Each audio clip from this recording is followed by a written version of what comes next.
तो देशभक्त की मानी क्या इंपॉर्टेंट है। अगर देशभक्त मतलब देश की इबादत करना तो ये गलत है। इबादत सिर्फ मैं खालिक की करता हूं, अल्लाह की करता हूं, खुदा की करता हूं, लेकिन देश की भलाई चाहता हूं।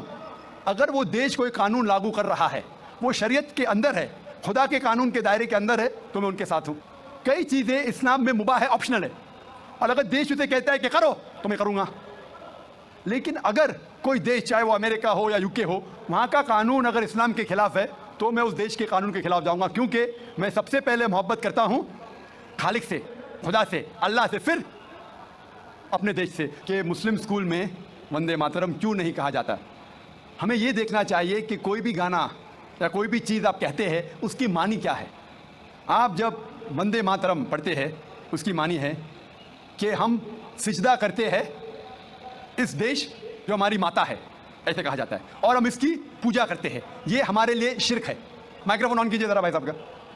नमस्ते मतलब मैं सर झुका के मैं आपको नमन करता हूँ। हाँ, सर झुका के आप मुझे नमन करता हूँ। नमन करता हूँ। सर झुका के मुझे नमन करना शिर्क है, हराम है, प्रोहिबिटेड है। आप मेरे सामने भी सर नहीं झुका सकते, चाहे आप मुझसे मोहब्बत करते हैं, चाहे आप मेरी इज्जत करते हैं, फिर भी आप मेरे सामने सर नहीं झुका सकते। सर झुकाना चाहिए तो सिर्फ खुदा के सामने, अल्लाह के सामने, और मैं खुदा नहीं हूँ। अस्सलाम वालेकुम वरहमतुल्लाहि वबरकातुहू। दोस्तों, उम्मीद है कि आप सब अच्छे से होंगे, ठीक होंगे। अल्लाह पाक आपको अपने हिफ्ज़ अमान में रखे। तो दोस्तों, आपने स्टार्टिंग में देखा ही होगा कि वीडियो किस पे बनाई हुई है, तो वीडियो को ना स्टार्ट से लेके एंड तक देखना। वीडियो अच्छी लगे तो लाइक, कमेंट और शेयर ज़रूर करना। साथ साथ अगर चैनल पे नए हो तो चैनल को सब्सक्राइब ज़रूर करना। तो आइए करते हैं स्टार्ट आज का अपना वीडियो। जाकिर साहब, मैंने आपका प्रोग्राम बहुत बार टीवी पे देखा था। मेरा नाम गोविंद तिवारी है, मैं कॉलेज में प्रोफेसर हूँ। मैं जिस एरिया में रहता हूँ उस एरिया के आसपास कई मुस्लिम ऑर्गेनाइजेशन अपने स्कूल चलाते हैं, और उस स्कूल में स्टार्टिंग में जब प्रेयर होता है वहाँ पर न ही वंदे मातरम गाया जाता है। जब मैंने उनके प्रिंसिपल से पूछा कि आप ऐसा क्यों करते हो, आप वंदे मातरम भी नहीं गाते हो स्कूल में, तो कहते हैं वंदे मातरम में हिंदू है, और उनकी स्कूल में, कई स्कूलों में हिंदी भाषा ही नहीं है, हिंदी ही नहीं पढ़ाया जाता। और उनके कहा ना देशभक्ति की कुछ भी पढ़ाने के लिए वे कतराते हैं। देशभक्ति के लिए आपके मजहब में किस तरह से डिफाइन किया गया है, ये ज़रा मुझे बताएंगे। भाई साहब ने एक सवाल पूछा है कि वो कई बार मेरे प्रोग्राम सुनते हैं टेलीविज़न पे, और कहा है कि एक इलाका है जहाँ कई मुसलमान स्कूल है, लेकिन वहाँ वंदे मातरम नहीं पढ़ाया जाता है, हिंदी नहीं पढ़ाया जाता है, क्या सही है? और आपके मज़हब में, इस्लाम में देशभक्ति के बारे में क्या कहा गया है? पहला सवाल कि मुस्लिम स्कूल में वंदे मातरम क्यों नहीं कहा जाता।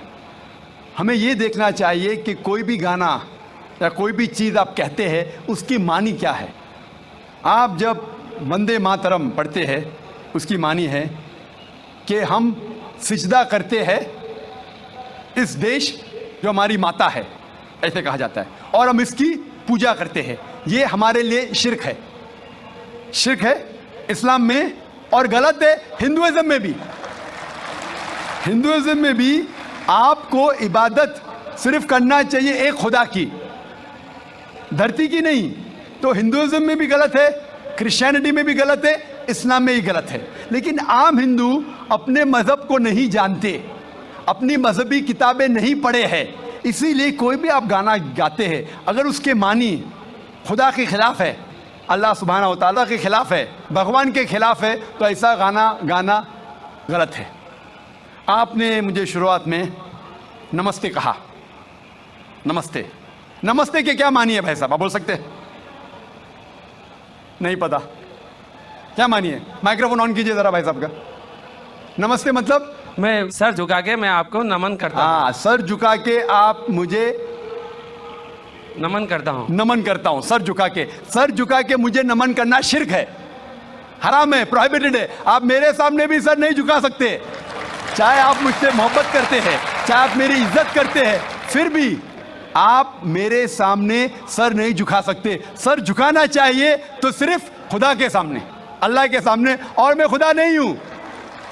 आप जानते हैं, आप मेरी इज्जत कर सकते हैं, मेरी बात जो मैं कहता हूं उसके ऊपर अमल कर सकते हैं, लेकिन आप मेरे सामने सर नहीं झुका सकते। इसीलिए मैं जवाब में आपको कहूंगा अस्सलाम वालेकुम, आप पे सलामती हो, आप पे सलामती हो। आप समझे ना, मैं आपके सामने झुक नहीं सकता हूं। ये सिर झुकेगा तो सिर्फ अल्लाह के सामने, सिर्फ खुदा के सामने। तो आपने बड़प्पन में मुझे कहा, लेकिन अगर गलत चीज कहा तो मैं वापस से जवाब नहीं दे सकता हूं, क्योंकि मैं जानता हूं जो लोग नहीं जानते वो ऐसे हरकत कर सकते हैं। मिसाल के तौर पे 1 महीना पहले मैं जब बॉम्बे एयरपोर्ट पे था तो एक औरत, हिंदू खातून, मुझे पूछी कि आप डॉक्टर जाकिर नाइक है? Are you doctor Zakir Naik? मैंने कहा जी हाँ। ओ, मैं आपका रोज प्रोग्राम देखती हूँ, मैं दुबई से 25 साल के बाद बम्बई में आ रही हूँ, 25 साल के बाद हिंदुस्तान में आ रही हूँ। उसकी सिर पे टीका था, हिंदू औरत थी, बोलती मैं आपके प्रोग्राम देखती हूँ और बहुत अल्हम्दुलिल्लाह तारीफ करने लगी। सारी तारीफ अल्लाह की है, मैं कुछ भी नहीं हूँ। और फिर कहने लगी कि मैं तुम्हारे पैर छूना चाहती हूँ। मैंने कहा कि ये गलत है, शिर्क है। तो बोले क्यों? वही जवाब मैंने दिया, आप जो भी कहो मैं आपकी बात मानूंगी। तो मैंने कहा आप कुरान मजीद पढ़िए, कुरान मजीद पढ़िए और इसके ऊपर अमल कीजिए। और मैंने तकरीर की है similarities between Islam and Hinduism, इस्लाम और हिंदुइज्म में यकसानियत, और साबित किया है कि हिंदुइज्म में भी लिखा है कि आप सिर्फ एक ईश्वर की इबादत करना चाहिए, जितने ऋषि आने वाले उनमें मानना चाहिए, और मोहम्मद सल्लल्लाहु अलैहि वसल्लम में भी। तो आपको अगर कुरान और वेदा पे अमल करना चाहिए जो यकसा है, आपको एक खुदा में मानना पड़ेगा और आखिरी पैगंबर मोहम्मद सल्लल्लाहु अलैहि वसल्लम पर। आपका और एक सवाल था कि हिंदी क्यों नहीं पढ़ाई जाती है, हिंदी मुस्लिम स्कूल में क्यों नहीं पढ़ाई जाती है? कुछ स्कूल में हो सकता है, लेकिन मेरे हिसाब से अक्सर स्कूल में हिंदुस्तान में हिंदी पढ़ाई जाती। जो स्कूल मैंने कायम किया हूं, इस्लामिक इंटरनेशनल स्कूल, उसमें भी हिंदी पढ़ाई जाती है। ना ही हिंदी, मराठी भी, जो हमारे स्टेट लैंग्वेज है, हम पढ़ाते हैं, जोर देते हैं अंग्रेजी और अरबी पर। नंबर 1 अंग्रेजी अरबी, फिर उर्दू, हिंदी, मराठी, आगे चल के संस्कृत भी सिखाएंगे, संस्कृत भी, ताकि हिंदुस्तानी लोग जितने मज़ाहिब इस देश में हैं उसको समझे। मैं गवर्नमेंट से कहता हूं कि हिंदुस्तान में संस्कृत आम करो। संस्कृत आम करेंगे तो लोग वेदा पढ़ेंगे, पढ़ने के बाद हक के तरफ आएंगे और हिंदू मुस्लिम एक हो जाएंगे। हिंदी तो छोड़ो, संस्कृत, क्योंकि वेद संस्कृत में, हिंदी में नहीं है। हिंदू की जबान है संस्कृत। और मैंने तकरीर की है हिंदुइज्म और इस्लाम में यकसानियत, लेकिन आम हिंदू अपनी मजहबी किताब पढ़ा ही नहीं तो क्या जानेगा। तो मैं संस्कृत कोट करता हूँ, फिर तर्जुमा करता हूँ और कहता हूँ कि आपको अगर लगता है कि मैं कुछ गलत कह रहा हूँ, रेफरेंसेस देता हूँ मैं। आपका आखिरी सवाल था कि इस्लाम में देशभक्ति के बारे में क्या कहा गया है। इस्लाम में कहा गया है कि सबसे पहले जो मैं बात मानना चाहिए वो हमारे खालिक की, बनाने वाले की, खुदा की, अल्लाह की, सबसे पहले। अगर अल्लाह की बात से कोई दूसरी बात टकराती है तो उसे छोड़ देना चाहिए। जहां तक कि मैं हिंदुस्तानी हूं और मैं गर्व से कहता हूं कि मैं फंडामेंटलिस्ट मुस्लिम हूं, आई am a good practice Indian. Fundamentalist, बुनियाद परस्त मुस्लिम भी हूं और अच्छा हिंदुस्तानी भी हूं। मैं हिंदुस्तान के कॉन्स्टिट्यूशन को जानता हूं। हिंदुस्तान के कॉन्स्टिट्यूशन में एक भी चीज फर्ज नहीं है जो इस्लाम में हराम है, और ऐसी कोई भी चीज नहीं है जो हमें मजबूर करती है जो इस्लाम में हराम है। और हिंदुस्तान के कॉन्स्टिट्यूशन में, इंडियन कॉन्स्टिट्यूशन में ऐसी कोई भी हराम चीज नहीं जो इस्लाम में फर्ज है और इंडियन कॉन्स्टिट्यूशन में हराम है। तो मैं दोनों को साथ में लेके चलता हूं, लेकिन अगर टकराव होगा, मेरे हिसाब से I can be a very good Muslim and a good Indian. मैं अच्छा मुसलमान भी हूं और अच्छा हिंदुस्तानी भी हूं। लेकिन अगर आगे चल के, अभी तो कोई टकराव नहीं है, लेकिन अगर आप ऐसे देश में हैं जो देश का कानून अपने खालिक के कानून से टकराता है, तो खालिक का कानून ऊंचा है, खालिक का कानून ऊंचा है, खुदा का कानून ऊंचा है, अल्लाह का कानून ऊंचा है, फिर आता है देश। देश ने हमें, ठीक है, ये देश में हम जीते हैं, देश हमारे लिए फैसिलिटीज देता है, लेकिन हमें जान किसने दी? देश ने या खालिक ने? खुदा ने दी। ये हवा जो है, कि हवा के बिना 5 मिनट भी आप जिंदा नहीं रह पाएंगे। कितना? 5 मिनट भी नहीं जिंदा रह पाएंगे। किसने दी? देश ने या अल्लाह ने? खुदा ने। देश ने भी हमारे लिए अच्छे काम किए। मैं देश के खिलाफ नहीं हूँ, मैं भी देशभक्त हूँ। देशभक्त के मानी क्या? अगर आप बोलते देशभक्त मतलब देश की इबादत करना, तो मैं देशभक्त नहीं हूँ। अगर देश की तरक्की चाहता हूँ, हाँ मैं हूँ देशभक्त। तो देशभक्त के मानी क्या इंपॉर्टेंट है। अगर देशभक्त मतलब देश की इबादत करना, तो ये गलत है। इबादत सिर्फ मैं खालिक की करता हूँ, अल्लाह की करता हूँ, खुदा की करता हूँ। लेकिन देश की भलाई चाहता हूँ। अगर वो देश कोई कानून लागू कर रहा है, वो शरीयत के अंदर है, खुदा के कानून के दायरे के अंदर है, तो मैं उनके साथ हूँ। कई चीज़ें इस्लाम में मुबाह है, ऑप्शनल है, और अगर देश उसे कहता है कि करो, तो मैं करूँगा। लेकिन अगर कोई देश, चाहे वो अमेरिका हो या यूके हो, वहाँ का कानून अगर इस्लाम के खिलाफ है, तो मैं उस देश के कानून के खिलाफ जाऊँगा, क्योंकि मैं सबसे पहले मोहब्बत करता हूँ खालिक से, खुदा से, अल्लाह से, फिर अपने देश से। तो जहाँ तक के देश का कानून खालिक के कानून से नहीं टकराता है, हमें उस कानून पे अमल करना चाहिए। और मेरे नज़रिए से एक भी हिंदुस्तान का कानून मुझे मजबूर नहीं करता इस्लाम के खिलाफ। इसीलिए मैं कहता हूँ I am a very good practising Muslim, fundamentalist Muslim, at the same time a very good practising Indian. Hope that answers the question. मेरा नाम राजकुमार है जी। मैं एक छोटा सा व्यापार करता हूँ।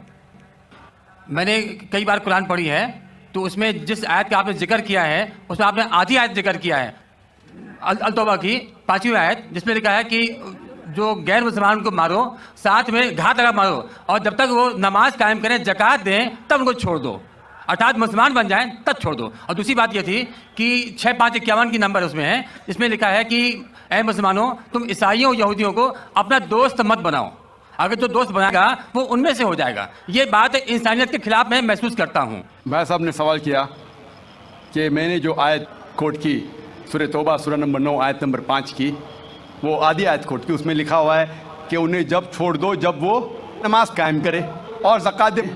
ये भी जो भाई साहब कह रहे, पूरी आयत का मैं हवाला देता हूँ। अगर आप पूरी आयत पढ़ेंगे तो आपको सही पस मंज़र मिलेगा। जैसे मैंने कहा था मेरी तकरीर में, हवाला तो दिया। आयत नंबर 5 में लिखा है सूरह तौबा सूरह नंबर 9 में कि अल्लाह सुब्हाना व तआला मुशरिकीन मक्का को 4 महीने का वक्त देते सुधरने का, वरना ऐलान जंग। और जंग के मैदान में लिखा हुआ है कि जहाँ भी आप मुशरिकों को पाएंगे उनका कत्ल करो। Wait for them in every stratagem of war, उनका इंतज़ार करो और मैदान जंग में उनका कत्ल करो। लेकिन अगर वो रिपेंट करे, मतलब माफ़ी मांगे, कई वजह है, अगर वो माफ़ी मांगे, नमाज पढ़े और ज़कात दे तो छोड़ सकते हैं। मतलब वो इस्लाम को कबूल करे, या वो सिर्फ अमन चाहते हैं। तो कई ऑप्शंस दिए गए हैं। एक ऑप्शन है कि अगर वो रिपेंट करे, माफ़ी मांगे, इस्लाम को कबूल करे तो भी छोड़ दीजिए, या वो अमन चाहते हैं और इस्लाम कबूल नहीं भी करे तो भी छोड़ दो। आगे आयत में लिखा, आयत नंबर 6 में, आयत नंबर 6 भी उसके साथ है ना, कि अगर वो अमन चाहते हैं तो उनको हिफाजत से ऐसी जगह पर ले जाओ जहाँ के वो महफूज है। तो बहुत से ऑप्शंस दिए गए हैं। लेकिन अगर वो आपसे झगड़ा करना चाहते हैं मैदान जंग में, तो उनका कत्ल करो। अगर झगड़ा करना चाहते हैं तो कत्ल करो। अगर झगड़ा करना नहीं चाहते हैं, बोलते अमन चाहते, तो छोड़ दो। अगर वो माफ़ी मांगते, इस्लाम कबूल करते, फिर भी छोड़ दो। तो कई ऑप्शन दिए गए हैं। ये कहना गलत है कि वो इस्लाम कबूल करे तो ही छोड़ो। कई आयतें आपको कॉन्टेक्स्ट में पढ़ना चाहिए। फिर से आप सिर्फ एक पार्ट ऑफ द वर्स निकालेंगे और कोट करेंगे, लोग को फिर से गलतफहमी होती है। तो ये सही जवाब है कि बहुत से ऑप्शन दिए गए हैं। और कई जगह सूरह अनफाल में भी लिखा है कि अगर वो अमन चाहते हैं तो अमन बेहतर है। उसमें ये नहीं लिखा है कि इस्लाम कबूल करना उनके लिए ज़रूरी है। कर सकते हैं अगर वो इस्लाम को पसंद करते हैं। कुरान में लिखा है सूरह बकरा में सूरह नंबर 2 आयत नंबर 256 में 256, ला इक्राह फिद्दीन, इस्लाम में ज़बरदस्ती नहीं है। There is no compulsion religion, truth stands out clear from error. हक बातिल से अलग है। हक, truth is clear from error. जो हक की बात है वो गलत बात से अलहदा है।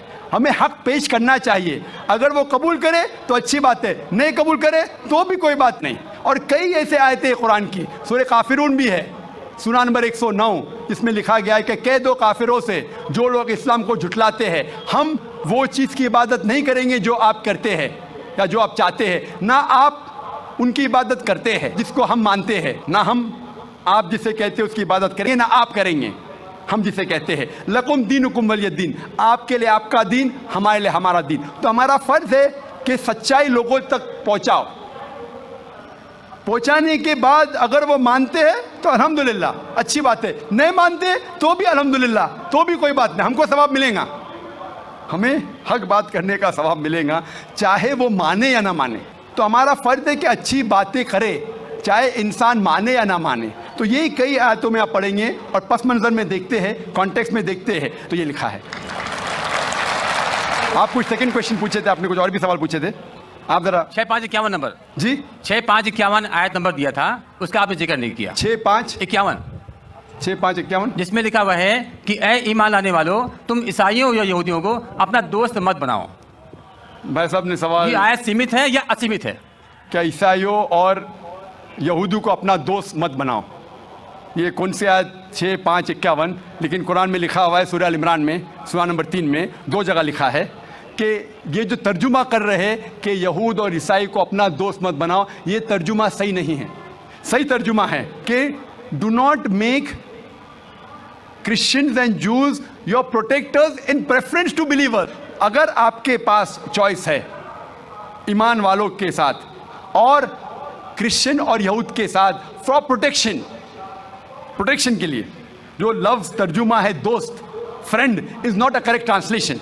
It should be do not approach them for protection, मतलब अपने आप को प्रोटेक्ट करने के लिए बनिस्बत मोमिन मुसलमान के बदले यहूद और क्रिश्चियन की तरफ मत जाओ, ये लिखा है। उसका मतलब ये नहीं कि उनसे दोस्ती मत रखो, क्योंकि कई जगह कुरान में और आयतें आते, मिसाल के तौर पे कुरान मजीद में सूरह मुमतहिना सूरह नंबर 60 आयत नंबर 8 में लिखा है कि अल्लाह forbids you not from being just towards those काफिर, those non Muslims who do not fight your faith not drive you out of your home. अल्लाह सुब्हाना व तआला आपको जस्ट रहने से मना नहीं करता उन गैर मुसलमानों के साथ जो आपके मज़हब के खिलाफ लड़ते नहीं और आपको अपने घर के बाहर निकालते नहीं। और उसके आगे लिखा है, लेकिन जो गैर मुस्लिम, जो काफिर आपको आपके मज़हब के लिए लड़ते हैं, आपको अपने घर से निकालते हैं, तो उनके पास मत जाओ प्रोटेक्शन के लिए, हिफाजत लिए। तो अल्लाह की कई आयतें हैं, ये कहीं भी नहीं लिखा है, लेकिन प्रोटेक्शन के लिए, हिफाजत के लिए अगर आपके पास चॉइस है, पूरी आयत है क्या प्रेफरेबल, बेहतर है कि आप मुसलमान और मोमिन के पास जाइए बनिस्बत ईसाई और यहूद के पास। Hope that answers the question.